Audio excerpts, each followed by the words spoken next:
তারপরের সিনে দেখতে পাই দুজন অফিসার ফিনির স্কুলে আসে সেই ছেলেটির বিষয়ে তদন্ত করতে যাকে গল্পের শুরুতে সাইকেল চালাতে দেখা গিয়েছিল। তারা ফিনির বোনকে জিজ্ঞাসা করে যে সে কিভাবে জানে অপহরণকারীর কাছে কালো বেলুন ছিল। আসলে সেই অপহৃত ছেলের বোন ফিনির বোনের ক্লাসে পড়ত এবং সে বলেছিল অপহরণকারীর ভ্যানে কালো বেলুন ছিল। অফিসাররা বলে, হ্যাঁ, তুমি ঠিক বলেছ, সেই জায়গা থেকে কালো বেলুন পাওয়া গেছে। তুমি কিভাবে জানো? তুমি কি সেখানে ছিলে? সে বলে, না, আমি এটা স্বপ্নে দেখেছি। এখানে বোঝা যায় যে ফিনির বোন যা স্বপ্নে দেখে তা সত্যি হয়। পুলিশ ফিনির বাবার কাছে যায়, কিন্তু তিনি রেগে গিয়ে তার মেয়েকে প্রচণ্ড মারধর করেন এবং বলেন, স্বপ্ন সত্যি হয় না, এগুলো তোমার মায়ের মতো ভাবনা। এরপর সেই ছেলেটিকে দেখা যায় যে ফিনিকে স্কুলে সাহায্য করেছিল।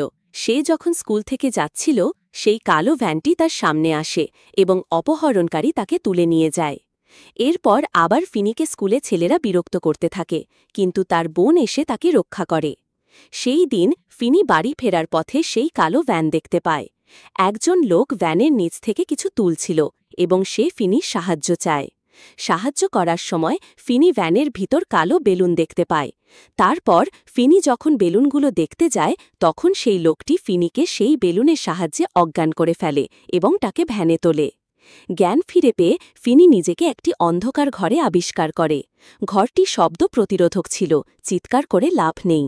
অপহরণকারী যে মুখোশ পরে আসে তার নাম গ্র্যাবার। সে বলে, ভয় পেও না, আমি তোমাকে কিছু করব না, এরপর চলে যায়। ঘরে একটি কালো ফোন, একটি জানালা ও একটি টয়লেট ছিল। ফোনটি কাজ করছিল না, তার কাটা ছিল। হঠাৎ ফোনটি বেজে ওঠে, ফিনি অবাক হয়। তারপর গ্র্যাবার এসে বলে, ফোনটা আগে বাজত, আমি জানি না কেন। সে আবার চলে যায়। এরপর ফোনটি আবার বাজে এবং এবার ফিনি কথা শুনতে পায়। কথা বলছিল সেই ছেলের আত্মা, যাকে প্রথমে সাইকেল চালাতে দেখা গিয়েছিল।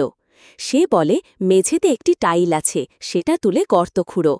ফিনি মাটি খুঁড়ে কোমরে ফেলে যাতে গ্র্যাবার কিছু টের না পায়। একই রাতে ফিনি বোন স্বপ্নে গ্র্যাবার ও তার ভাইকে দেখে।